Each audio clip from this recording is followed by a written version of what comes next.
Bien, ¿qué vemos en este precioso salmo, en esta estrofa que nos estamos encontrando del verso 17 al 24? Ustedes saben que el Salmo 119 comprende 22 estrofas, de las cuales nos encontramos ya en la tercera. Estamos leyendo una estrofa cada viernes antes de poder comenzar de lleno en nuestro estudio de hermenéutica, acerca de cómo estudiar la palabra de Dios.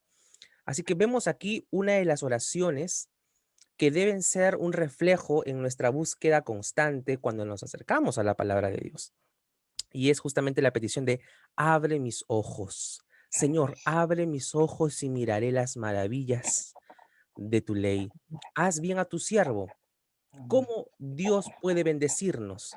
Ayudándonos a que vivamos guardando su palabra. El mismo versículo 17 nos lo indica. Para eso, para poder guardar la palabra de nuestro Señor, necesitamos que Él abra nuestro entendimiento, que nuestros ojos terrenales, que están constantemente impregnados con la mundanalidad de lo que nos rodea, le digamos: Señor, abre mis ojos. Cualquier distracción, cualquier obstáculo que se esté interponiendo entre mis ojos y la belleza de tu gloria, quítala, apártala, despréndela, oh Dios. Abre mis ojos y miraré las maravillas de tu ley. A veces no nos damos cuenta de que justamente nos encontramos ante la maravillosa palabra de Dios, las maravillas que encontramos en el Evangelio de nuestro Señor Jesucristo. Y cuando nos vamos a la Biblia, lo vemos como un libro más. No lo vemos como la maravilla de Dios para con nosotros. Y esa es la forma en la que debemos acercarnos ante el Evangelio de nuestro Señor. Forastero soy yo en la tierra, no encubras de mí tus mandamientos. Soy un peregrino aquí. Quebrantada mi alma está de desear tus juicios en todo tiempo. Así a veces nos quebrantamos porque deseamos el juicio del Señor. Cuando está hablando aquí, tus juicios, está hablando un término similar al de los juicios que nos muestra en su palabra, los decretos. Reprendiste a los soberbios, los malditos, que se desvían de tus mandamientos. Aparta de mí el oprobio y el menosprecio, porque tus testimonios he guardado. Príncipes también se sentaron y hablaron contra mí, mas tu siervo meditaba en tus estatutos. Cuán importante, cuán fundamental, cuán necesaria es la meditación en nuestra vida, queridos hermanos. El cristiano no puede vivir sin meditar en la palabra de Dios. Y si lo hace, pues definitivamente es un creyente o que recién ha nacido de nuevo y está aprendiendo recién las disciplinas espirituales, o es un asistente de una iglesia que quizás haya podido firmar un pacto de membresía, pero está muy cerca a la apostasía, es decir, a abandonar la fe. Y la abandona justamente porque nunca supo lo valioso que es justamente estar dentro de las maravillas de la ley de Dios. Pues tus testimonios son mis delicias y mis consejeros.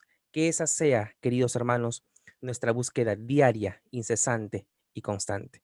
Voy a pedirle a mi hermano Felipe que por favor pueda introducirnos en unas palabras de oración al Señor, y todos disponemos nuestros corazones, queridos hermanos, para escuchar lo que el hermano Felipe está dirigiendo y también orar nosotros para nuestra concentración esta noche. Oremos, hermanos. Te agradecemos, nuestro buen Dios maravilloso, Rey de reyes, Señor de señores. Nos postramos en espíritu a tus pies para escuchar tu ley divina, para ver tu corazón, tu mente plasmado en este libro santo y sagrado que es la Santa Biblia. Allí vemos, Señor, tu corazón y tu mente. Y, Señor, es para nosotros alegría, de gozo, el poder escudriñar tu palabra esta noche, aprender, estudiarlo para conocerte cada día mejor, amarte más y obedecerte todos los días de nuestra vida. Oh Dios, gracias por este tiempo maravilloso en la que tu iglesia nos hemos reunido para estudiar tu palabra. Señor, hónranos con tu presencia. Tu Santo Espíritu nos guía a cada uno de nosotros en nuestro corazón, en nuestra mente.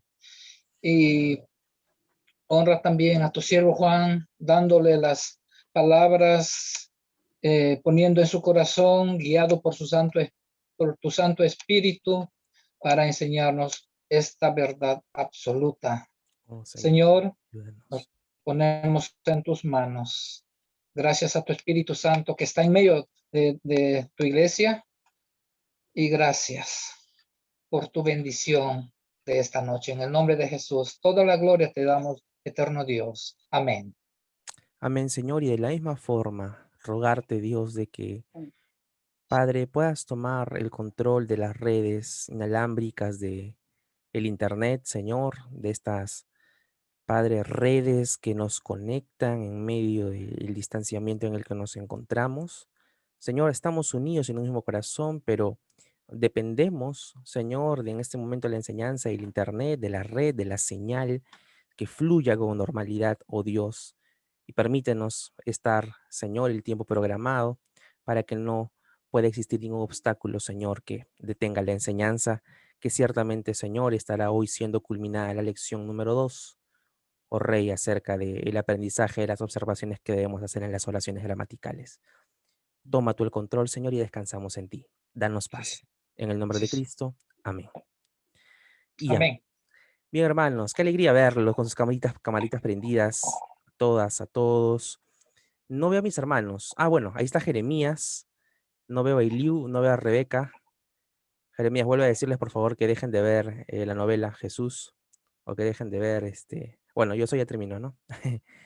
Y vamos a comenzar, hermanos. Entonces, nuestro estudio de hoy, quiero hacer un breve repaso de lo que hemos estado viendo, ¿sí? El viernes pasado detuvimos la clase para poder analizar un texto que fue Hebreos capítulo 10 del versículo 19 al 25. ¿Se acuerdan?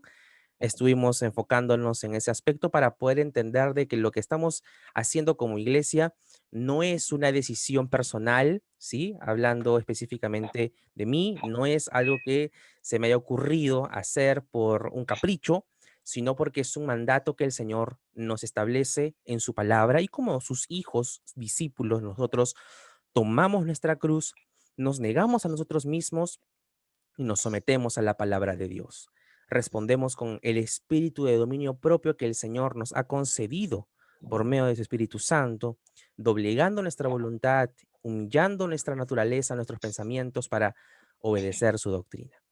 Sí, mis hermanos, así que hoy estaremos terminando la segunda lección que nos corresponde a las oraciones gramaticales. Así que paso a compartir mi pantalla en este momento.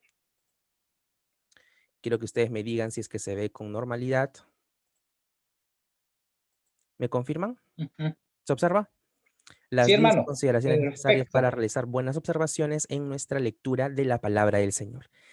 Nada, hermanos, podría motivarnos ninguna otra cosa al estar aquí en esta noche que no sea nuestra búsqueda justamente de conocer más la palabra de Dios, ¿verdad? Estamos comprometidos en nuestra lectura bíblica diaria. Estamos iniciando un momento como iglesia en el que antes no le habíamos dedicado la importancia, el conocer la totalidad de la escritura, ser instruidos en ella. Así que, amados hermanos, aquí nos encontramos, aquí estamos, seguimos avanzando. Yo realmente espero que los hermanos, las hermanas que nos estén conectando puedan estar revisando la repetición del mensaje. No sé si estás allí, Bexi, por ejemplo, con Gabriel, cerca de allí a Gabriel. Ustedes saben, hermanos, yo comprendo todas las excusas necesarias, pero por ejemplo, el cansancio no es para mí una excusa considerable porque yo también trabajo, yo también estoy en un horario de 8 horas al día, hago esfuerzo físico y ustedes saben que también termino agotado, pero aquí estamos porque tenemos un compromiso con el Señor Jesucristo y un compromiso con la iglesia de ser capacitados. Así que hermanito Felipe, por favor, le pido que pueda extender eso también a Freddy, a Genoveva, a Elizabeth, que Blanca pueda hacer llegar estas clases a Ruth, a nuestras hermanas que se encuentran lejos, ¿sí? Físicamente de nosotros, de nuestra localidad, para que podamos ir avanzando, sobre todo porque apenas estamos en la lección número 2, pero ciertamente vamos avanzando poco a poco, pero ya se va notando el avance. Hoy básicamente estaremos terminando lo esencial para aprender a observar correctamente un versículo de la Escritura, la palabra de Dios, sin apresurarnos. Estas han sido como observar palabras repetidas, ¿sí? Eh, para justamente encontrar el sentido de lo que está tratándose el texto, si es que encuentro una palabra repetida. Pusimos ejemplos, los contrastes, observar cuando aparezcan las palabras sin embargo, en cambio, pero, más, sin tilde, porque nos van a ayudar a poder darnos cuenta de las ideas que se puedan estar contrastando en aquel eh, versículo. Con las comparaciones, estar atentos a los elementos, ideas o las personas que se comparen, que estén poniéndose en similitud, ¿sí? ¿Cómo yo me doy cuenta de esto? Cuando observo la palabra como, la expresión así como o asimismo. ¿De acuerdo? Y para eso debemos preguntarnos y entender en qué se asemeja esto con lo que se está comparando. Cuando aparecen listados en la palabra de Dios, cuando aparecen palabras, ¿sí? Enumeradas por comas, la podemos considerar un listado de palabras cuando mínimo aparezcan 3, listado de 3 cosas, ¿sí? Como mínimo. Por ejemplo, sabemos de que la voluntad de Dios es buena, agradable y perfecta, ¿de acuerdo? Hay un listado de 3 palabras. Dios no nos ha dado un espíritu de cobardía, sino de amor, poder y dominio propio. Un listado de 3, ¿sí? Los frutos del Espíritu Santo son 9 y aparecen amor, fe, paz, paciencia, gozo. Un listado, ¿verdad? Y tenemos que estar atentos cuando estos aparezcan. No solamente son palabras inmediatas, sino también pueden ser ideas, pueden ser oraciones que se estén dando allí. Por ejemplo, el listado que aparece en Primera de Juan capítulo 2 versículo 15. No améis el mundo ni las cosas que están en el mundo, porque las cosas que están en el mundo, los deseos de los ojos, los deseos de la carne, las vanidades, la vanagloria de esta vida, no procede de Dios, sino del mundo, y aquel que se constituye amigo del mundo se constituye enemigo de el Señor. Por lo tanto, debo darme cuenta de que aquí hay un listado que debo considerar. La relación de causa y efecto, los autores bíblicos usan en su mayoría esta relación para darnos cuenta de que hay un origen y un efecto, una consecuencia. Lo que está originando este cambio es producto de algo. Debo darme cuenta qué es lo que está originándose y para yo poder reconocer una relación de causa y efecto, observo las palabras, justamente el para o el para qué o el por qué o el pues, ¿sí? Para eso nos preguntamos cuál es la causa y cuál es el efecto de esta causa y así de esta forma lo estamos identificando. Dejamos una tarea de las cuales ustedes ya me han presentado casi todos, hermanos. Por favor, les pido que sean diligentes en esto. La semana pasada estuvimos viendo los verbos, las 2 semanas pasadas, en la que se indica la acción de la frase, preguntarnos si es que está en tiempo presente, pasado, futuro, se encuentra en voz activa o voz pasiva, y sobre todo los modos verbales, el modo indicativo que indica el suceso específico o acción realizada, ¿sí?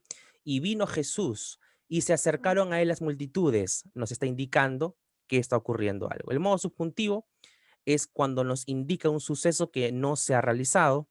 Esta aparece con el verbo hubiera, hubiesen, hubiéramos, ¿sí? Aparecen pocas veces en la Biblia, aparecen más sobre todo en el Antiguo Testamento. Y el modo imperativo es el modo que más debemos poner atención porque indican una orden o una petición directa. Por lo tanto, debemos estar alertas cuando esto llegue a nuestro ojo, a nuestra vista. Ahora pasamos, hermanos, a conocer las figuras retóricas. Hemos visto ya hasta el momento 6 detalles, 6 palabras, 6 observaciones que debemos tomar en cuenta para poder tener éxito en nuestra lectura bíblica. Hoy estamos ya en la séptima y vamos a conocer las figuras retóricas. ¿Qué son las figuras retóricas? La figura retórica es una imagen en que las palabras se usan con un sentido distinto del normal y literal. La Biblia se escribió para que se interprete según el método histórico, gramático y literal, ¿sí? Y justamente porque es literal, debo conocer que dentro de la lingüística hay distintas formas de expresiones y una de ellas son las figuras retóricas. Entonces, a estas figuras retóricas también se le conocen como metáforas, en las que yo uso una imagen para representar alguna idea principal que el autor está intentando justamente comunicar.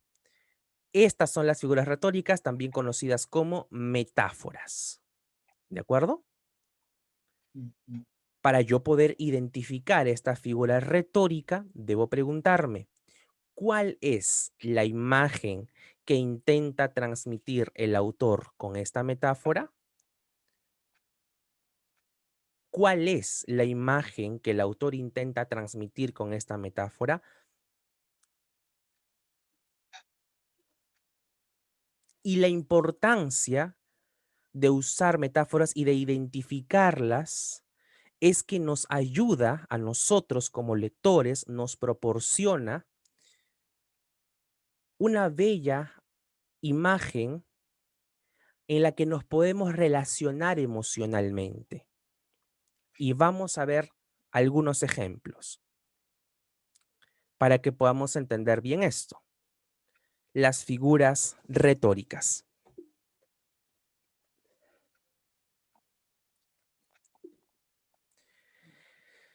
Mientras ahí van terminando de anotar, voy pidiéndoles que vayan buscando también. Estamos en el Salmo 119, estuvimos leyendo. Si pueden buscar el Salmo 105, un salmo conocidísimo, que deberían saberlo de memoria. Y si no, pues que hoy sea el motivo para aprenderlo, porque es una bella imagen, una bella metáfora que nos brinda el salmista. Salmo 119, 105. Dice así: lámpara es a mis pies tu palabra y lumbrera a mi camino. Lámpara es a mis pies tu palabra y lumbrera a mi camino. La Nueva Traducción Viviente lo dice de esta forma: tu palabra es una lámpara que guía mis pies y una luz para mi camino.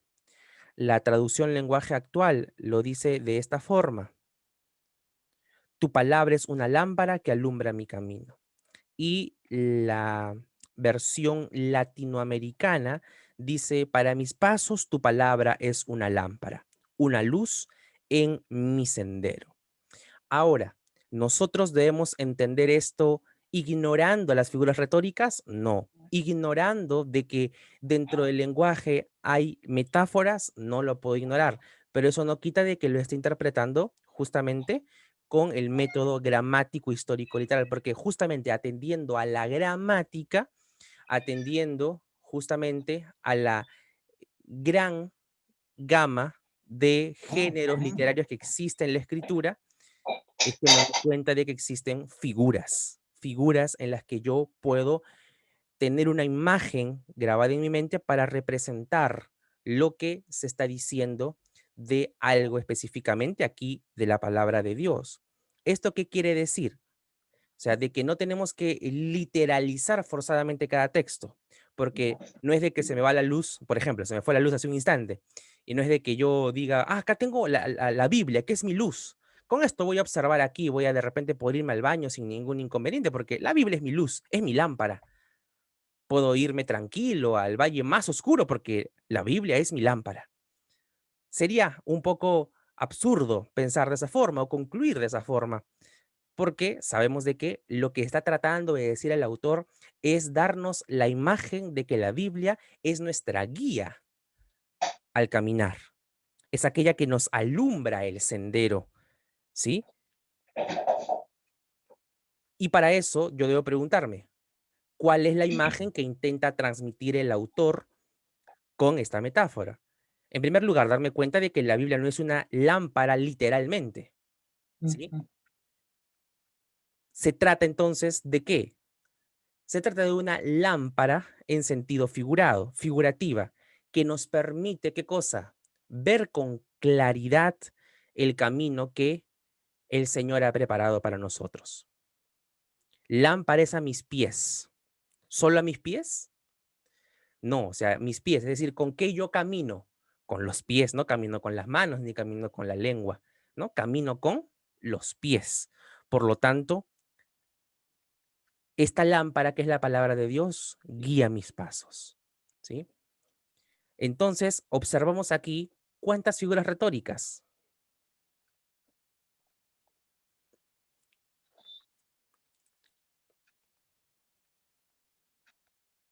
¿Cuántas figuras retóricas? ¿Cuántas metáforas encontramos aquí? 1, 2, 3, 4, 5, 6. 2, dice Majito. ¿Cuántas figuras retóricas? Braulito, hermano, ¿qué dices tú? 2 hay. 2. Blanca, para ti, ¿cuántas figuras retóricas hay? Ah, no, yo puedo ver una, perdón. Una, ¿de acuerdo? ¿Cuál es para ti? ¿Cuál es? Puedo identificar ahorita lámpara. Lámpara, ok, está bien. Listo. Allí, por supuesto, sabemos de que debemos aplicar la ilustración del pez y el profesor, que no nos podemos ir sin identificar cada palabra y lo que observamos de esta palabra. Lámpara. Lámpara es a mis pies tu palabra. Tu palabra está hablando de justamente la Biblia, de la escritura, de la ley del Señor. Lámpara. Ya hemos dicho de que lámpara no se puede interpretar forzadamente, literalmente, sino más bien de que justamente es aquella que nos alumbra, ¿verdad? Lámpara es a mis pies. Pies, noten aquí que también está en sentido figurado, también está aquí dicho metafóricamente. ¿Pueden observarlo? Porque la lámpara no solamente es hecha para nuestros pies, sino es para todo nuestro ser. Pero justamente porque nuestros pies son los que andan, quiere decir de que la Biblia nos está mostrando el camino, iluminando el camino. Camino también está en figura retórica aquí, camino, porque sabemos de que la Biblia no es nuestra linterna literal, sino que guía en nuestro camino. Quiere decir de que la Biblia es como mi GPS que me va a decir a dónde voy cuando me voy a trabajar, me va a decir en qué carro tomar. No, mi camino se refiere al camino cristiano, al camino en el que yo me encuentro. Es una figura retórica, camino. Un ejemplo que les voy adelantando. Jesucristo dijo, entren por la puerta estrecha. ¿Hay una puerta estrecha por la que debo entrar? Imagínense si un día me pongo a predicar, entren por la puerta estrecha, hermanos, ya saben, Jesucristo lo dijo, así que hay que construir una puerta estrecha en la iglesia. Vamos a cambiar la puerta de la casa de la hermana Lucia, vamos a hacer una puerta estrecha para que los hermanos que son cristianos puedan entrar por esa puerta estrecha, porque Jesús dijo que entremos por una puerta estrecha. Sería un poco absurdo, ¿verdad? Está hablándose de un sentido figurado, metafóricamente hablando. Entonces aquí lámpara es metáfora, pies es metáfora, lumbrera, ¿sí? Es una metáfora y camino también está dicho como una figura retórica, ¿sí? Todo este versículo es una metáfora y hay 4 figuras retóricas. Lámpara, pies, lumbrera y camino. ¿Qué es lumbrera? Un común lamparín, ¿no? Que también cumple la función de alumbrar, de dar luz. Entonces, ¿cuántas palabras están en sentido figurado, queridos hermanos? ¿Cuántas palabras? 4. No una, ni dos, ni tres, sino 4. Lámpara, pies, lumbrera y camino. ¿Alguna pregunta aquí, mis hermanos? Quiero saber si quedó claro. Verolito, hermano. ¿Está claro? Tengo que identificar, ¿no? Exactamente por qué se mencionan en sentido figurado. Ahora, vayamos a otro ejemplo. Isaías 40:31. Y esto lo vimos, me acuerdo, también en ejemplo de comparaciones, y que también podrían calzar aquí como figuras retóricas. Isaías 40:31. Dice así: pero los que esperan en Jehová tendrán nuevas fuerzas, levantarán alas como las águilas, correrán y no se cansarán, caminarán y no se fatigarán. Aquí, por supuesto, ayuda la palabra como, ¿no? En las figuras retóricas, aquí esto nos indica una comparación, directamente una comparación. Está comparando los que esperan en el Señor con las águilas. Pero justamente también se toma la palabra águilas como una figura retórica, porque nosotros no nos convertimos en águilas, no es que nos salen alas y nos sale un pico grande, aunque algunos tengamos la nariz grande y parezca un pico, pero no porque tengamos alas gigantes o nos salgan extremidades como la de las águilas, sino porque el Señor nos pone aquí el ejemplo de que correremos y no nos cansaremos, caminaremos y no nos fatigaremos. ¿Sí, mis hermanos? Entonces, este es otro ejemplo que podrían tenerlo allí en su repertorio.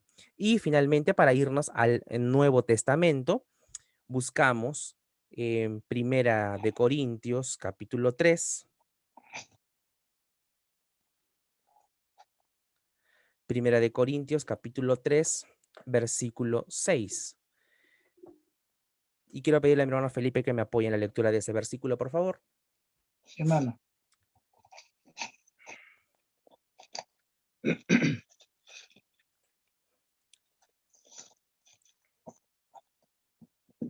Primera Corintios 3:6. Así es. Dice así: yo planté, Apolo regó, pero el crecimiento lo ha dado Dios. Amén. Yo planté, Apolos regó, pero el crecimiento, ¿quién lo dio? Dios. Dios. ¿Qué plantó Pablo? ¿Qué regó Pablo? ¿A qué se está refiriendo este versículo?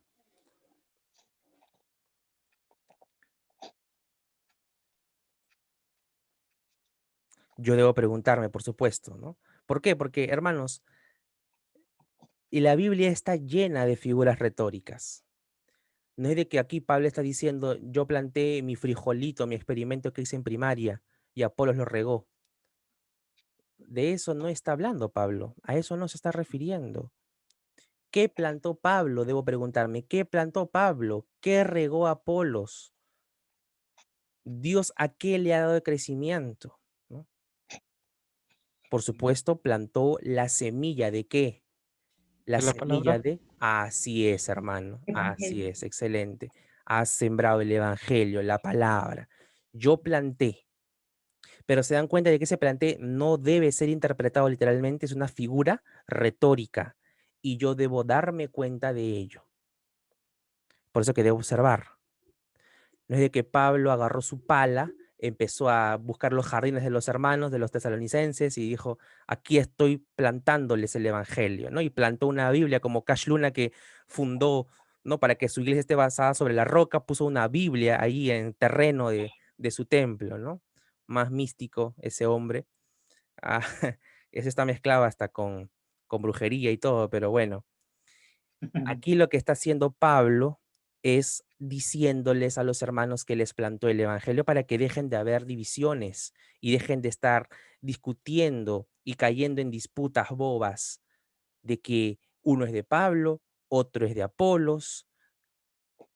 Nosotros debemos saber de que el crecimiento que ocurre en nuestras vidas es por la palabra de Dios y es Dios mismo quien da el crecimiento, ¿sí? Yo planté, se está refiriendo. Entonces aquí, ¿cuántas palabras están en sentido figurado o que son figuras retóricas? Dos. Dos. Dos palabras. Excelente, Braulito. Planté y regó. Porque aquí planté y regó. Porque Dios es quien ha dado el crecimiento. Aquí Pablo está hablando de la palabra de Dios como una semilla, asimilándolo a la parábola del sembrador, relacionándolo con lo que Jesús había dicho en la parábola del sembrador o la parábola del buen corazón. Y es aquí Dios quien está dando el crecimiento, ¿no? El crecimiento espiritual.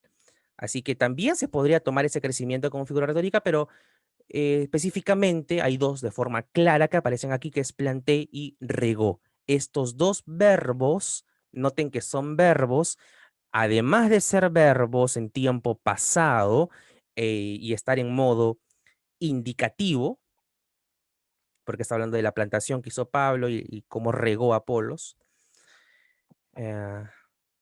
ambos en voz activa, yo planté, también son figuras retóricas. ¿De acuerdo, mis amados hermanos? Pregunten o vayan anotando sus preguntas de ser el caso. ¿Sí? Bien, mis hermanos, creo que con 3 ejemplos son suficientes para poder ir sentando las bases ya de lo que son las figuras retóricas. Hay más, por supuesto. La Biblia, como les digo, está constantemente trayéndonos figuras retóricas. ¿Para qué? Para darnos la imagen de alguna idea específica y que nosotros podamos entenderla y relacionarnos emocionalmente con ella. Por ejemplo, Jesús hablándoles a los que habitaban en Jerusalén, les dice, ustedes son los que matan a los profetas, apedrean a los enviados. Yo quise cuidarlos como una gallina a sus polluelos debajo de sus alas y ustedes no quisieron. ¿Por qué dice esto Jesús? Porque el pueblo de Israel rechazó a su Mesías. No es que Jesús se convirtió en hincha de River Plate y se convirtió en una gallina, sino que Jesús aquí solamente se está poniendo en la figura de una gallina. ¿Para qué? Para darnos cuenta de que la gallina cuida de sus polluelos. Los que hemos crecido, bueno, yo no he crecido en un ambiente ganadero, pero tuve mis pollitos y uno de los pollitos que tuve, de los 12, me tocaron pollitas que se convirtieron en gallinas. Y la gallina cuando puso huevos y nacieron sus polluelos, los cuidaba con mucho cariño. Los ponía debajo de sus alas, los calentaba debajo de sus alas. Y aquí Jesús en Lucas 13, por ejemplo, Lucas 13:34, usa esa figura retórica, esa ilustración, esa metáfora. ¿Sí, mis hermanos?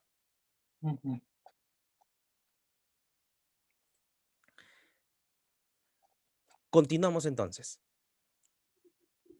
¿Quedó claro lo que respecta a figuras retóricas? Son no como las parábolas, que es una enseñanza ilustrativa.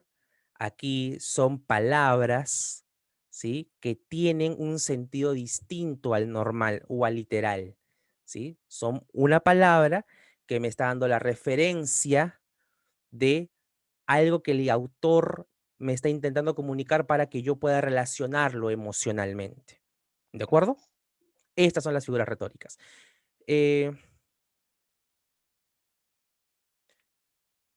Acá debe decir 8, ¿sí? Disculpen. Número 8, los pronombres. ¿Qué son los pronombres? Los pronombres son las palabras que sustituyen a las personas gramaticales, ¿sí?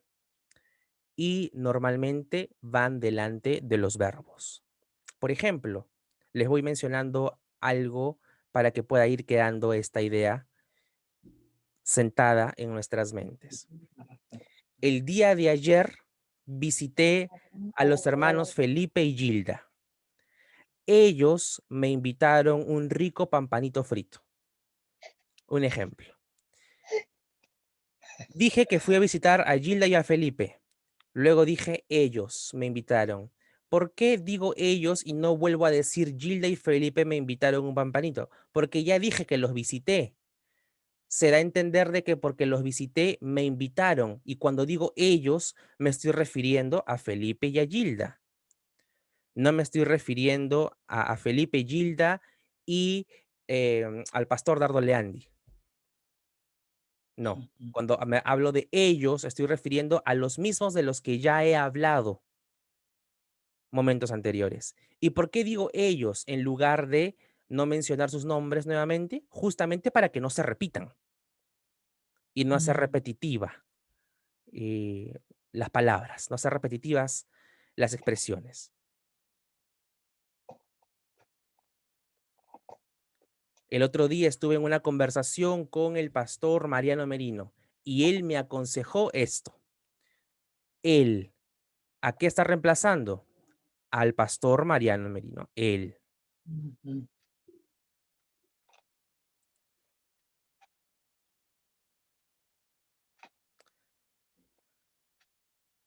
Hermanos, nosotros tenemos que congregarnos. Nosotros, aquí les estoy hablando, a ustedes, a los que estamos aquí en esta sala, nosotros. Ya no estoy diciendo Blanca, Gilda, Felipe, Braulio, Steffi, Carlos, Lucy, Gladys, Majo. Ya no estoy repitiendo todos los nombres porque se sobreentiende de cuando digo hermanos, nosotros, estamos hablando todos nosotros como iglesia. ¿De acuerdo? Entonces aquí hay algunos pronombres personales. Los pronombres personales que son esenciales, que son invariables. Estos pronombres no cambian. El pronombre yo, tú, él, ella, nosotros, ustedes, vosotros, ellos, ellas. Si tenemos la Reina Valera del 60, nunca vamos a encontrar la palabra ustedes, vamos a encontrar siempre la palabra vosotros. Es por eso que lo pongo aquí, ¿no? De ejemplo. No es que seamos de españoles, pero la Biblia Reina Valera nos habla con vosotros. ¿Sí? La Reina Valera, la versión reina, como se le conoce, nos habla en esta expresión. No dice ustedes, sí vosotros. En la nueva traducción viviente ya se menciona la palabra ustedes. Y en unas versiones también ya luego, creo que la nueva versión internacional también, pero es una versión que no recomiendo, la NBI.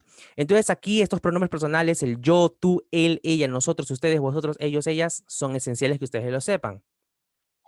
El yo está dicho en primera persona. El tú en segunda persona. Él, tercera persona. Ella, tercera persona. Si estuviera en Argentina, ¿no? El tú o el vos. Pero aquí no, en la Biblia no. La Biblia no es argentina, menos mal. Así que no va a aparecer el vos, pero sí aparece el vosotros, ¿no? Porque hablamos español. Yo. Luego tengo que darme cuenta de el tiempo. ¿Está en plural o singular? Cuando digo yo. Hermanos, yo estoy estudiando en el The Master Seminary. Yo estoy hablando en singular. Cuando le digo a Blanca, Blanca, tú eres la encargada de abrir la sala todos los días que tengamos reuniones. Me estoy dirigiendo a ella, tú. Y el pronombre él, está en tercera persona también en singular, él o ella. El nosotros está en primera persona porque me incluye, yo lo estoy diciendo, me estoy incluyendo, nosotros, pero está en plural. Ya no está en singular, sino en plural, porque ya somos varios. Ya no es solamente uno solo, sino varios. La diferencia entre singular y plural es el singular es uno solo. Plural son varios. Cuando digo nosotros, estamos hablando de un grupo, varios. Nosotros hemos sido comprados con un alto precio, la sangre de Cristo. Nosotros es un pronombre. Debo preguntarme, ¿a quién se está refiriendo Pablo? Dice nosotros, Pablo se incluye en este grupo. Cuando veamos el vosotros, segunda persona, tiempo plural. Perdón, tiempo no, es número, plural, porque ya no es uno solo, sino están hablando de varias personas.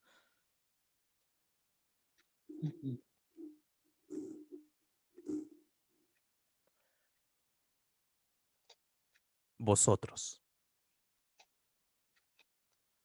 Porque vosotros sois escogidos, real sacerdocio, ¿no? Linaje escogido, real sacerdocio. Lo que encontramos en Primera de Pedro, capítulo 2, versículo 9. Miren lo que dice. Mas vosotros, dice Primera de Pedro 2:9. Y se lo voy adelantando como un ejemplo. Ahí vamos a encontrar el vosotros. Mas vosotros sois linaje escogido, real sacerdocio, nación santa, pueblo adquirido por Dios. Pedro le está hablando a la iglesia que se encontraba en la dispersión, a los expatriados, a los que estaban sufriendo a causa de la persecución. Mas vosotros, no se olviden, ustedes son linaje escogido, sacerdocio real, santa nación, el adquirido pueblo por el mismo Dios. ¿Para qué? Ahí está.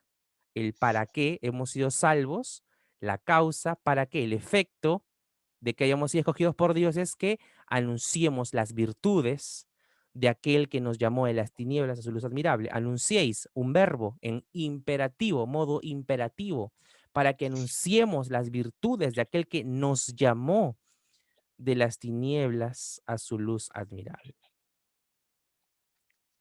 Y nuevamente aparece en el versículo 10, vosotros que en otro tiempo no erais pueblo, pero que ahora sois pueblo de Dios. Vosotros, nuevamente, ¿se dan cuenta? Ese es el pronombre.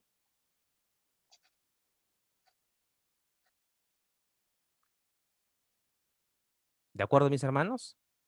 Estamos recordando el colegio, ¿ah? Este es un repaso, ¿no? De comunicación, de lengua española, pero que es importante verlo porque nos ayuda a observar la escritura y a darnos cuenta. A veces lo pasamos por alto. A veces no nos damos cuenta de que Pablo está diciendo nosotros o vosotros y no lo analizamos, no lo observamos. Debemos, hermanos, ser pacientes en nuestra lectura. Ahora, también vamos a ver lo siguiente. Cuando se refiere a un nombre y además indica si el objeto pertenece a una o varias personas, por ejemplo, a un poseedor, mío. Jesús le dijo al Padre en Juan capítulo 17, versículo 12. 11 y 12. Padre, guárdalos en tu nombre.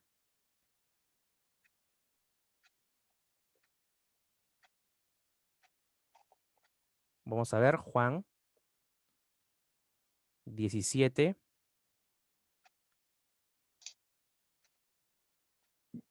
10. Juan 17, 10. Y todo lo mío es tuyo y lo tuyo mío y he sido glorificado en ellos.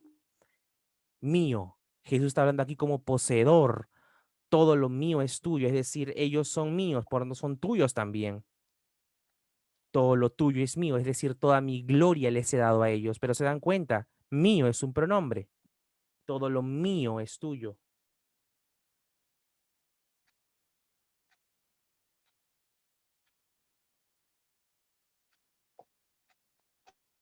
Entonces, cuando yo veo mío, ¿quién está hablando? Debo preguntarme, ¿quién está hablando? ¿A qué se está refiriendo? Creo que no lo he puesto aquí, pero también el mí es un pronombre posesivo. Mi gozo. Ruego por ellos. Y hablo esto en el mundo para que tengan mi gozo cumplido en sí mismos. Juan 17, 13. Mío.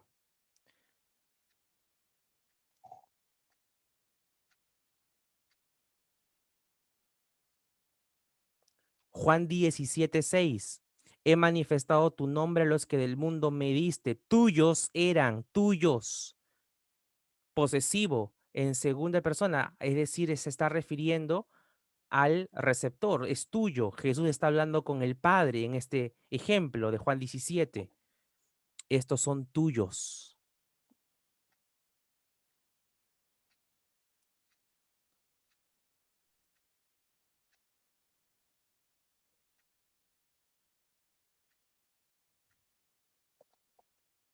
¿Se está entendiendo, mis hermanos? Como me lo comentaba el hermano Felipe, ¿no? Estas quizás son enseñanzas a las que no hemos estado acostumbrados a estar expuestos, pero que son necesarias que aprendamos. Si queremos crecer en nuestro conocimiento de la palabra de Dios, no podemos pasarla rápidamente como si fuera la revista Somos o el Trome. Debemos examinarla minuciosamente. Varios poseedores, nuestro, nuestros, nuestras. Presentamos nuestras coronas, traemos nuestras primicias. Tú eres nuestro Salvador.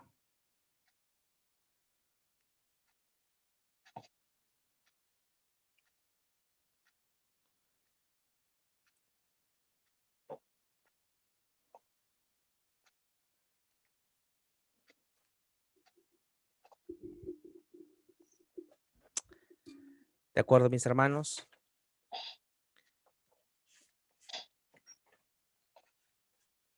Estos son los pronombres. Efesios 1:3. Anótenlo. Yo se los voy a leer.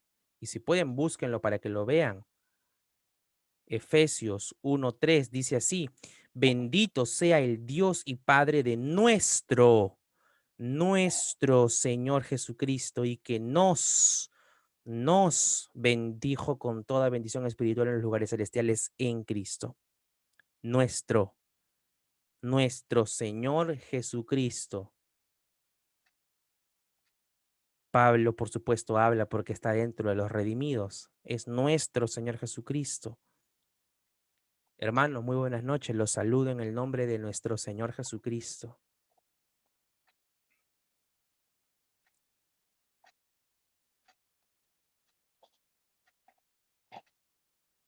Nuestro se está refiriendo a que el Señor Jesucristo es Señor tanto de Pablo como de los efesios.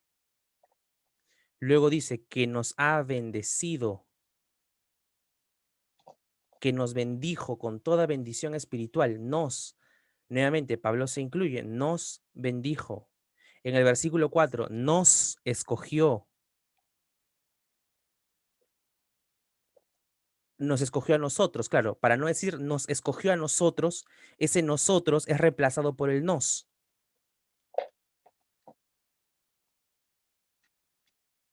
¿Me dejo entender?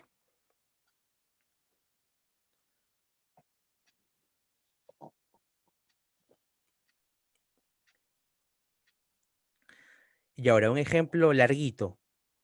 Filipenses 1.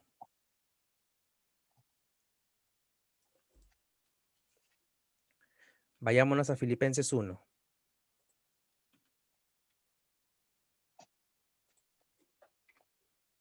Capítulo 1, versículo 27 al 30.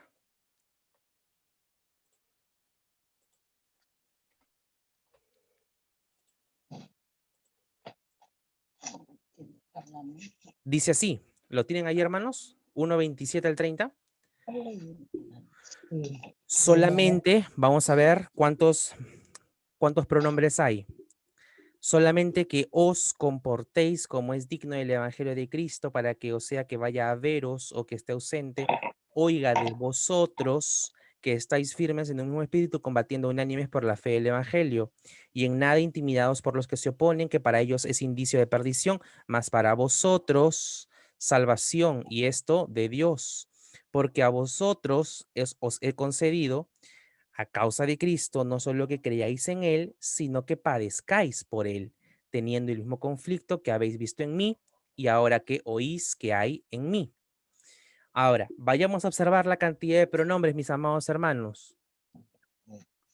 Solamente que os comportéis. Ese os también es un pronombre que nos indica que Pablo les está hablando a ellos. Es un pronombre que reemplaza al vosotros. El os reemplaza al vosotros. Solamente que vosotros se comporten, puede decir Pablo, pero aquí está diciendo solamente que os comportéis. Es un pronombre. Es decir, que les está hablando de forma directa a los filipenses. Aquí encontramos entonces un primer pronombre. Resáltalo allí. Hay un pronombre. Que os comportéis como es digno del Evangelio de Cristo, para que, o sea que vaya a veros o que esté ausente, oiga de vosotros. Aquí está, otro pronombre, vosotros. Oiga de ustedes, es decir, oiga de ustedes los filipenses, que están firmes en un mismo espíritu, combatiendo unánimes por la fe del Evangelio. Ya vamos 2 pronombres hasta aquí. Y en nada intimidados por los que se oponen, que para ellos ciertamente es indicio de perdición. Miren, ¿qué pronombre observamos aquí? Ellos, que para ellos ciertamente es indicio de perdición. Ellos, pronombre personal, en tercera persona, número plural. Ellos. ¿A quién se está refiriendo Pablo? Con ellos, a los que se oponen. Miren, una frase antes. Y en nada intimidados por los que se oponen, que para ellos ciertamente es indicio de perdición. O sea, para los que se oponen, el evangelio es perdición. Mas para vosotros, ¿sí? Vosotros, nuevamente encontramos el vosotros. Con ellos ya tenemos 3 pronombres, más el vosotros, nuevamente 4 pronombres. Versículo 29, porque a vosotros, 5 pronombres, os es concedido a causa de Cristo, no solo que creáis ¿en quién? En Él. ¿A quién está refiriendo con Él? A Cristo. ¿Cómo me doy cuenta de eso? Porque ya apareció líneas anteriores. Nos es concedido a causa de Cristo, no solo que creáis en Él, ¿sí? Nuevamente, otro pronombre, sino también que padezcáis por Él, nuevamente, otro pronombre. Ambos Él refiriéndose a Cristo, teniendo el mismo conflicto que el mismo, ese Él también es pronombre, teniendo el mismo conflicto. Ese no es un pronombre personal. Yo me doy cuenta de que el pronombre es un pronombre personal cuando veo un él con tilde. Él. Y ustedes acostumbran también a escribir, ¿no? Él me dijo esto, él con tilde. Porque cuando me refiero a una persona, él es con tilde. ¿Sí? Él. Además, creo que ese él es porque está acompañando a la palabra mismo, ¿no? También. Así es, claro.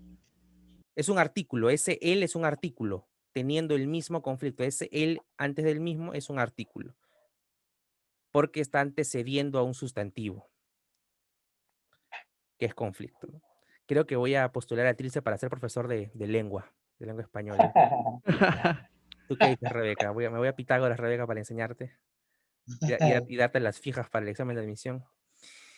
Porque a vosotros es concedido a causa de Cristo no solo a que creáis en Él, sino también que padezcáis por Él, teniendo el mismo conflicto que habéis visto en mí. Mí, dice, mí. ¿Quién está hablando? Pablo.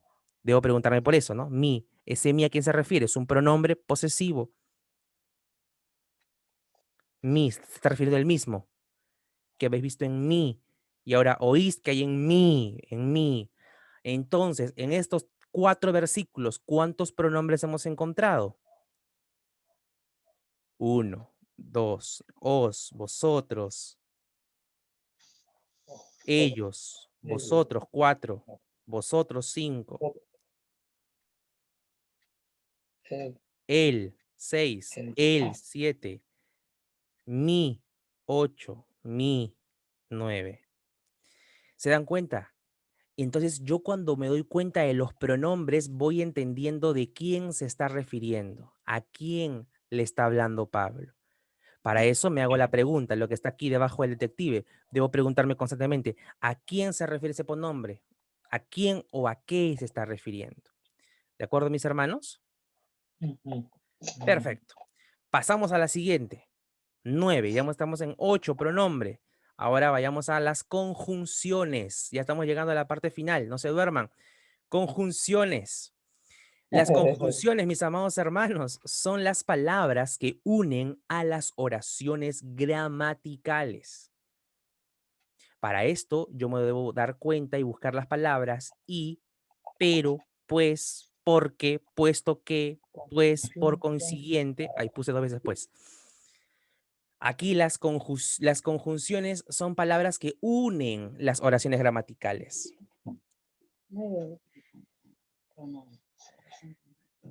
Yo quería irme a la noche crema, pero me acordé que hay clases de hermenéutica.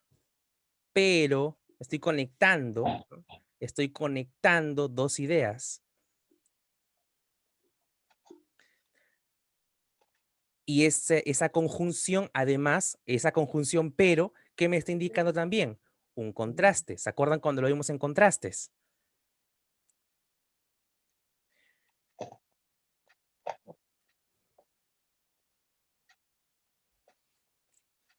Una conjunción o un ejemplo donde podamos ver conjunciones, esa es la tarea que ustedes también vieron en Romanos 6:23. Porque la paga del pecado es la muerte. Ese porque es una conjunción. Porque la paga del pecado es muerte. Pero el don de Dios es vida eterna en Cristo Jesús nuestro Señor. Ese pero, además también de ser un contraste, también es una conjunción. Entonces, la conjunción por tanto y porque nos está dando una idea de un contraste. Ahora, cuando yo veo la conjunción por tanto o así que también lo pueden anotar aquí como ejemplos, no lo pongo ya porque hay varios ejemplos, pero el por tanto o el así que también es una conjunción. Y esto lo podemos observar claramente en Romanos 12. Cuando Pablo le dice a la iglesia que se encontraba en Roma, y lo hemos leído hace poco, hace 3 días, así que, hermanos, os ruego por las misericordias de Dios, os ruego. Hay que darnos cuenta, este os, por ejemplo, es un artículo, ¿sí? Hay que diferenciar allí. Yo me acuerdo que tenía problemas en el colegio para diferenciar los artículos de los pronombres.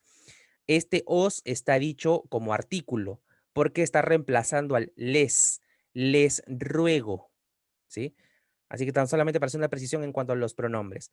Pero ahora, viendo las conjunciones en el capítulo 12, vemos que comienza con el así que. Así que, hermanos, os ruego por la misericordia de Dios. ¿Qué me doy cuenta con el así que?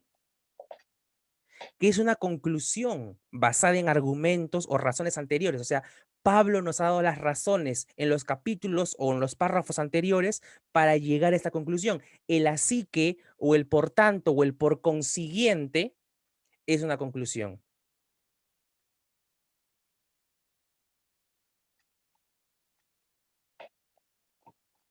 Uf, hermanos, Bexi cocina riquísimo. Bexi hace una papa rellena espectacular.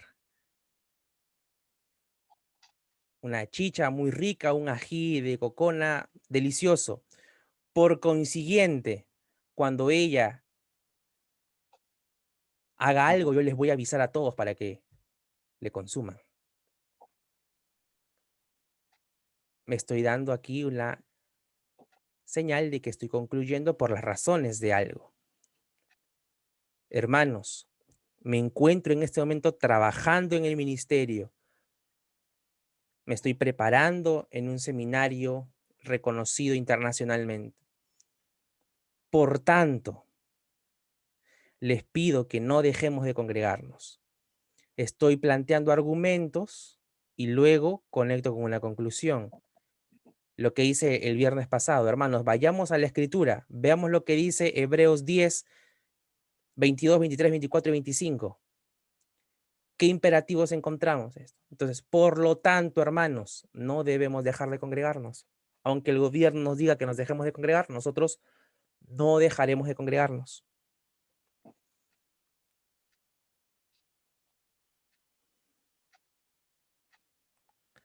¿Se está entendiendo, mis hermanos? Espero que sí.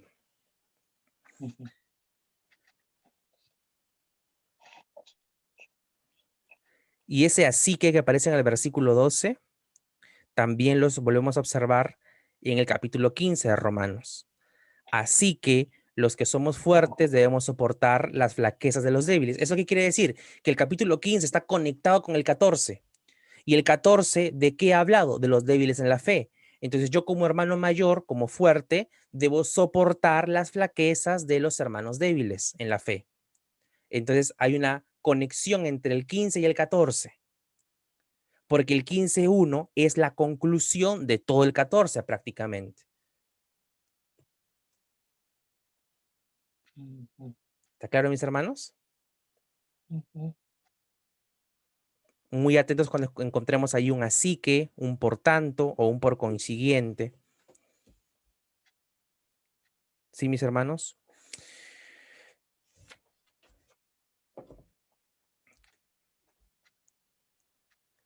Otro ejemplo para finalizar ya las conjunciones. Ya lo demás lo vamos a dejar en como tarea.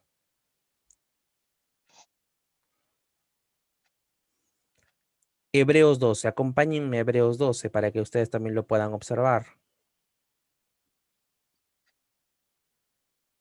Dice así: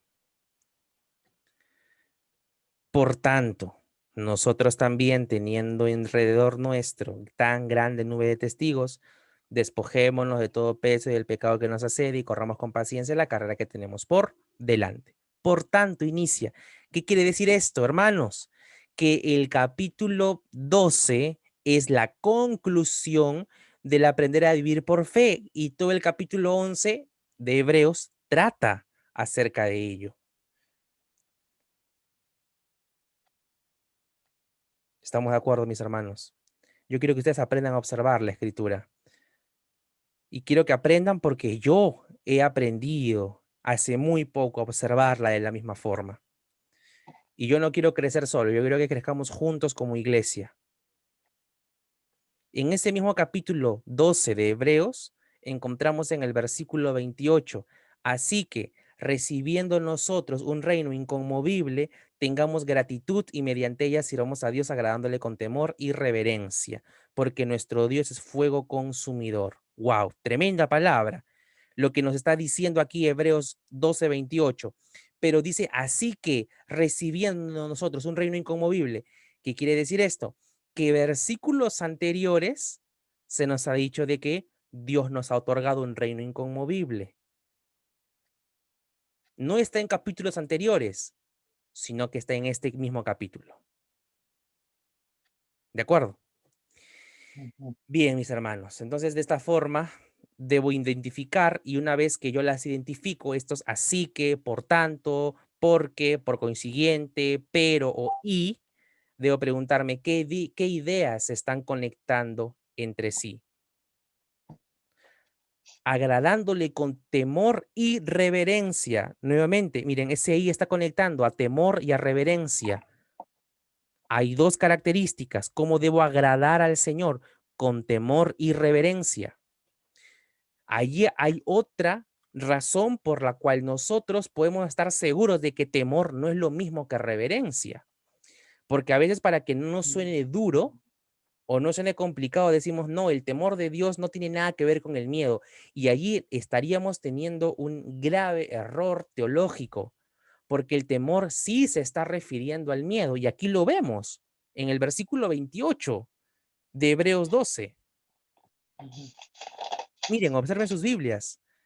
Recibiendo nosotros un reino inconmovible, tengamos gratitud y mediante ella sirvamos a Dios con la gratitud, agradándole con temor y reverencia. Es decir que no siempre el temor cuando aparece en la Biblia, no siempre es reverencia. Este temor es temor de miedo. ¿Por qué? ¿Por qué le agrado y por qué sirvo al Señor con gratitud? Con temor y reverencia. Dice el versículo 29, porque nuestro Dios es, ¿qué es? ¿Qué es nuestro Dios? Fuego consumidor. Así es, fuego consumidor. Y tú dices fuego consumidor, oh, wow, qué fuego consumidor, oh, tengo reverencia del fuego consumidor. No, tiemblas como tembló Isaías y se sintió morir. Es un terror, Mm.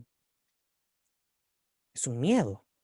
No tengamos miedo de decirle, hermanos, ese significado, valga la redundancia, temor. Pero es por supuesto un temor santo, porque Dios es fuego consumidor, Él es santo, santo, santo. Por lo tanto, existe un temor. Pero nosotros no somos motivados por el temor, somos motivados por la gratitud, como lo dice también el versículo 28. Tengamos gratitud. Aquí ya estoy haciendo yo un poco de explicación teológica ya, ¿no? Aquí me estoy abriendo un poco el ejemplo, pero quiero que tan solamente eso nos quede claro. Nosotros servimos al Señor por gratitud, por lo que Él nos ha concedido un reino inconmovible. Entonces debemos servirle con temor y reverencia. Temor, santo temor.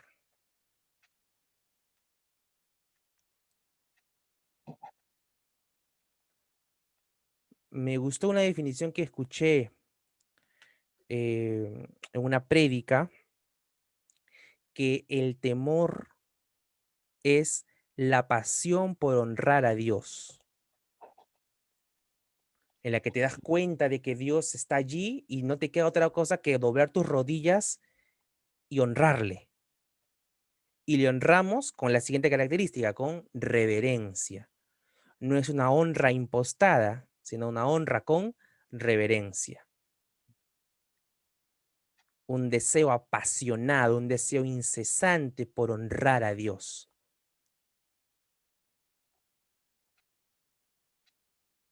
Con reverencia. Bien, mis hermanos, ya podremos hacer una explicación más detallada de todo esto. En otra oportunidad vamos terminando con las ahora preposiciones. ¿Qué son las preposiciones? Ustedes saben que me estoy guiando del libro Hermenéutica, entendiendo la palabra de Dios, de Duval y Hayes. Ustedes ya lo saben. Sin embargo, esta precisamente de aquí, la de las preposiciones, no están, pero yo he considerado de que sí son necesarias observarlas y conocerlas, las preposiciones, porque nos van a ayudar. Y yo quiero que ustedes, al observar la escritura, también puedan identificar las preposiciones, porque de la misma forma, yo creo que no siempre van a haber palabras repetidas en los versículos, no siempre van a haber listados, pero si hay algo que siempre va a haber, acuérdense de esto, siempre van a haber verbos, siempre, en todos los versículos van a haber verbos, hasta en los más cortos. En el Jesús lloró, lloró es verbo, no matarás, matar es verbo. Siempre van a haber verbos, siempre van a haber conjunciones y siempre van a haber preposiciones.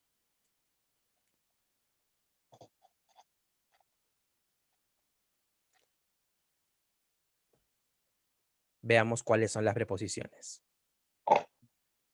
Claro, los versículos que sean de más de 2 palabras, ¿no? Preposiciones. Son palabras invariables que sirven de nexo entre las diferentes partes de una oración e introducen complementos.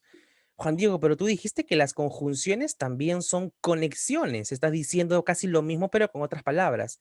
Sí, pero ahora les digo, ¿cuál es la diferencia entre conjunciones y preposiciones? Que las conjunciones unen oraciones gramaticales, sin embargo, aquí las preposiciones no se limitan solamente a las oraciones gramaticales. Las preposiciones unen y complementan todo tipo de palabras.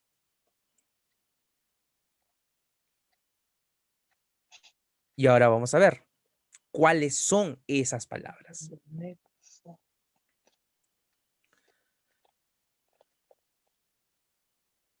Aquí están. Las preposiciones en español son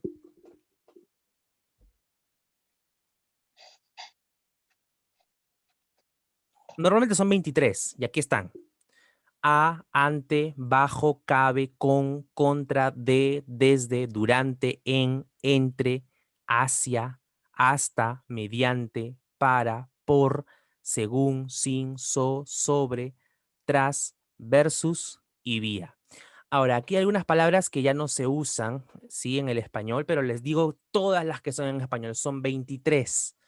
Pero en la Biblia no vamos a encontrar nunca la palabra versus y no vamos a encontrar nunca la palabra so. Pero nada más les digo para que ustedes las conozcan. Así que anótenla igual para que ya lo tengan dentro de su repertorio.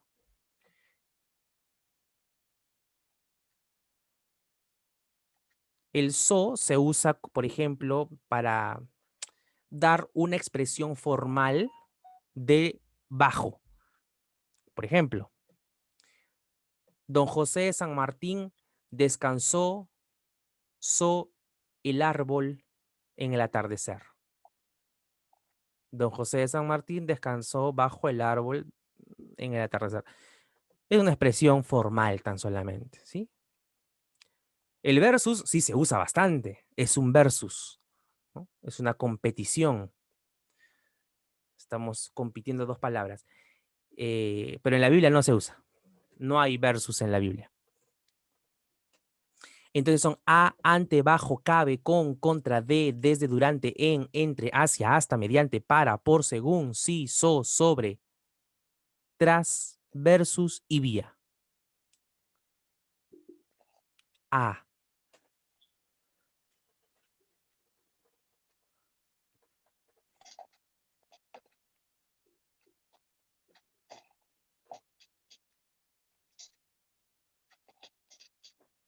Allí mientras van anotando voy a irles diciendo algunos ejemplos.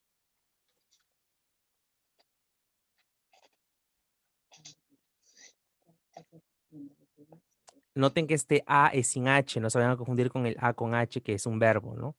Del verbo haber. Aquella luz verdadera que alumbra a todo hombre venía a este mundo. En Juan 1:9 encontramos dos preposiciones.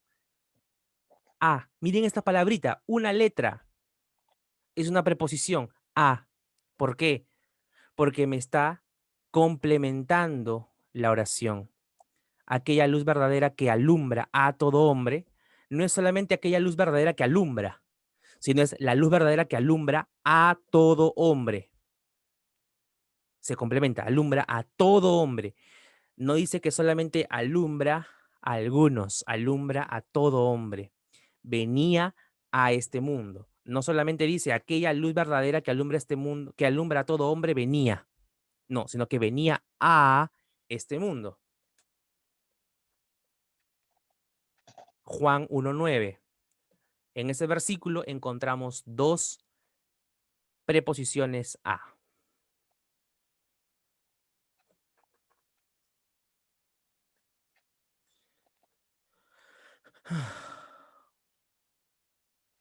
Génesis 6:8. Pero Noé halló gracia ante los ojos de Jehová. Ante. ¿Qué me está indicando? Posición. Lugar. El lugar que halló Noé delante de Dios. Noé halló gracia ante ¿quién? Ante los ojos de Jehová.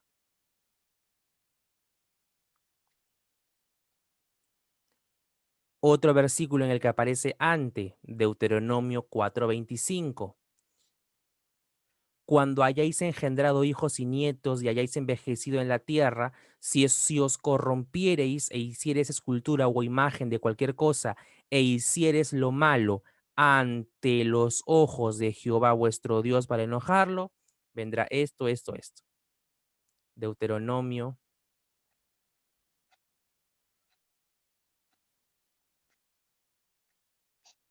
capítulo 4, versículo 25. ¿Estamos de acuerdo? Estamos leyendo.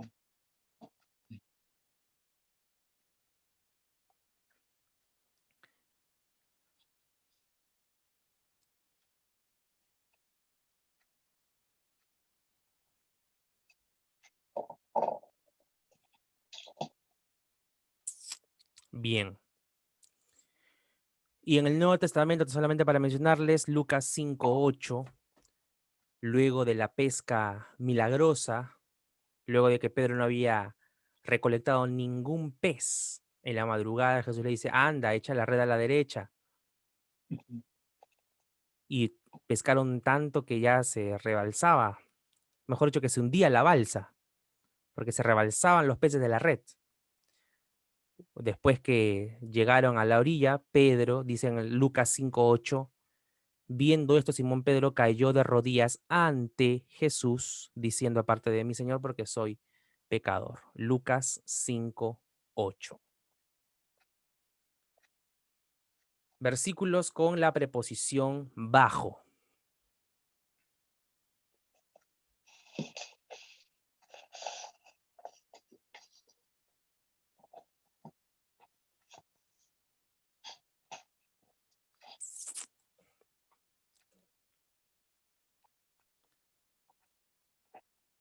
Números 4:28. Este es el servicio de las familias de los hijos de Gersón en el tabernáculo de reunión, y el cargo de ellos estará bajo la dirección de Itamar, hijo del sacerdote Aarón. Estará bajo la dirección de Itamar, hijo del sacerdote Aarón. Bajo. Números 4:28. Eclesiastés 10:6. La necedad está colocada en grandes alturas y los ricos están sentados en lugar bajo. En lugar bajo. ¿Qué está haciendo? Está complementando. Está complementando. Están sentados en lugar. No me da mayor claridad. En cambio, están sentados en lugar bajo.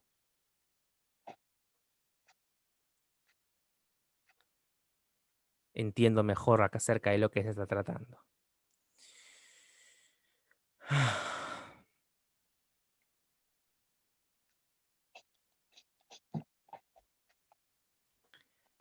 La palabra cabe, la preposición, no va a ser muy recurrente en los versículos, ¿sí? Pero es importante que ustedes lo sepan, que también es una preposición, ¿sí?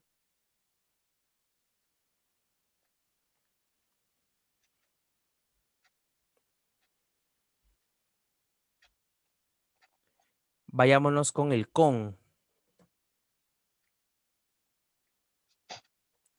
¿Qué versículos encontramos con la preposición con? Génesis 3:16. La maldición que Dios le da a la mujer. Génesis 3:16. A la mujer dijo, multiplicaré en gran manera los dolores en tus preñeces, con dolor darás a luz los hijos, con dolor. Miren, ¿qué me está indicando este con? Debo preguntarme, por eso, cada vez que yo encuentro una preposición, tú primero identifica las preposiciones y luego debo preguntarme, ¿qué indica la preposición? Ah, esta preposición me está indicando un énfasis en lo que Dios le está especificando a la mujer en la maldición. No solamente estarás con dolores en tu embarazo, sino que también con dolor darás a luz. La mujer sufre de calambres en el embarazo. La mujer sufre de dolores al caminar en la columna. O no, hermanita Lucy, o no, hermana Gilda. Se sufre de dolor. No solamente en el embarazo, sino también al momento de dar a luz. O alguna de ustedes dio luz carcajeándose, matándose la risa. Ah, jaja, mira, estoy dando a luz, ¿no? Hola Israel, ¿cómo estás? Nadie dijo eso. Con dolor. Está especificándome lo que trata la maldición. ¿Sí?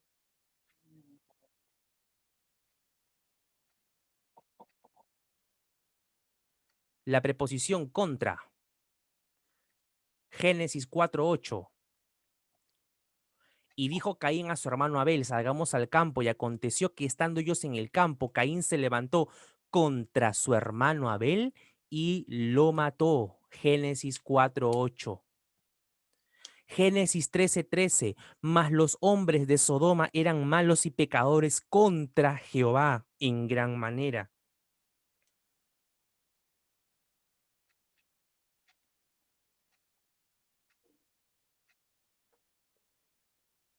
Y el favorito de muchos, Romanos 8, déjenme acordar, Romanos 8, versículo 31. Si Dios es por nosotros, ¿quién contra nosotros? Romanos 8:31. Y hermanos, vamos a encontrar, ya para no extenderme más con los ejemplos, vamos a encontrar varias preposiciones en los versículos. ¿Sí?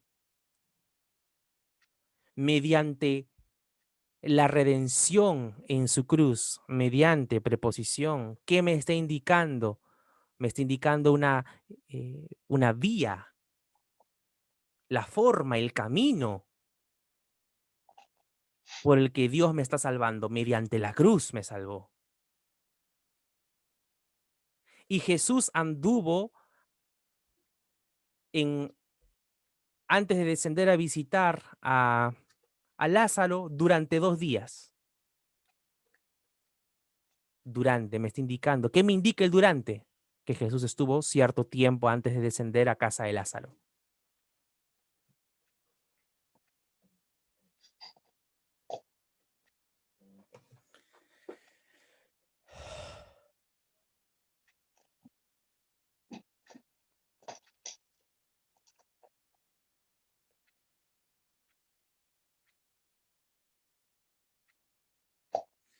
Igual cuando encuentre desde, en, entre, hacia.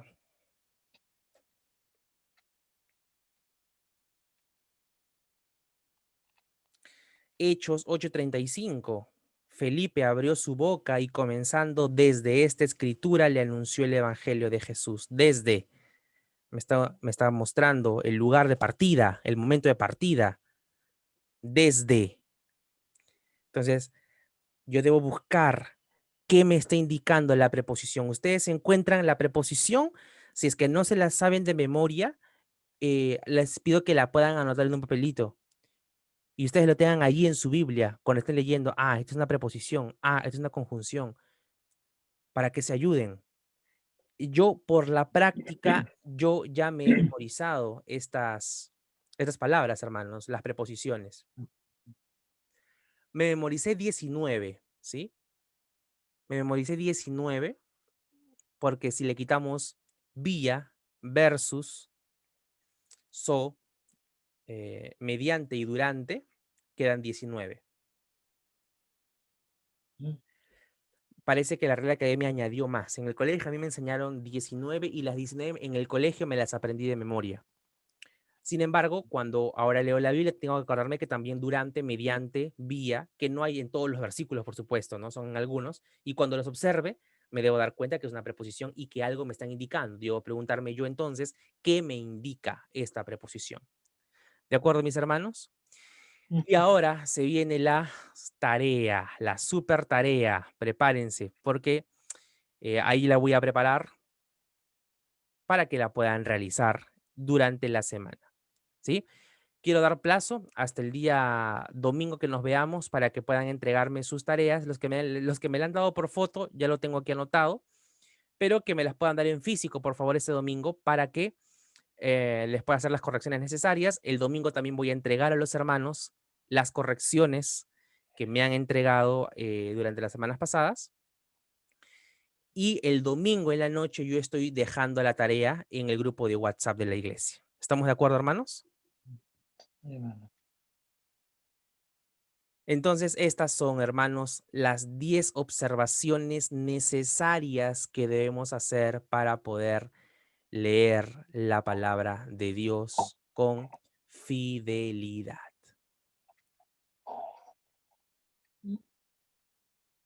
¿Alguna pregunta, mis hermanos? Soy todo oídos.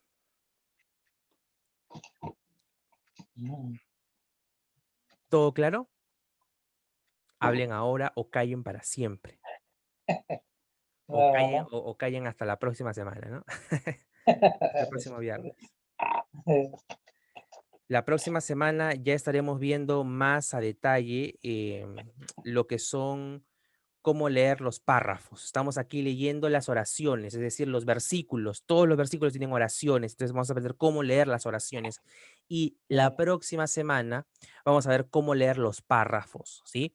Pero antes de poder seguir avanzando, yo quiero asegurarme que ustedes aprendan bien estas 10 observaciones, ¿sí? Estas 10 observaciones son fundamentales que ustedes las aprendan a tener en su repertorio y que las practiquen ciertamente. Es lo que a mí más me preocupa, que ustedes aprendan. Así que luego de dejarles la tarea este domingo, va a venir una prueba, que va a ser la primera prueba, ¿no? De ustedes.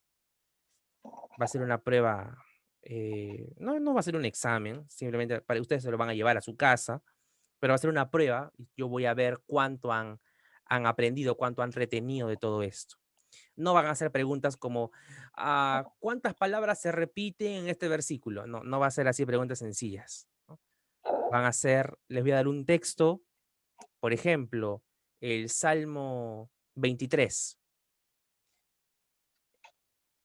Escríbeme en el Salmo 23 todo lo que observes, directamente, todo lo que encuentres, todo lo que encuentres. Y ese va a ser esa va a ser su primera evaluación, ¿no?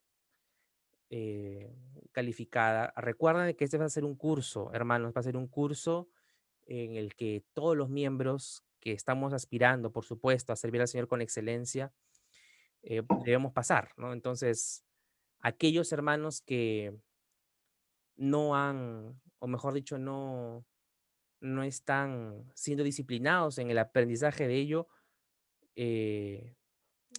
yo voy a estarme comunicando, ¿sí? Para que no se retrasen. Y todos juntos podemos terminarlo en julio, el curso, ¿sí? Así que mis amados hermanos, les envío un abrazo fuerte. Voy a dejar de grabar en este momento la pantalla.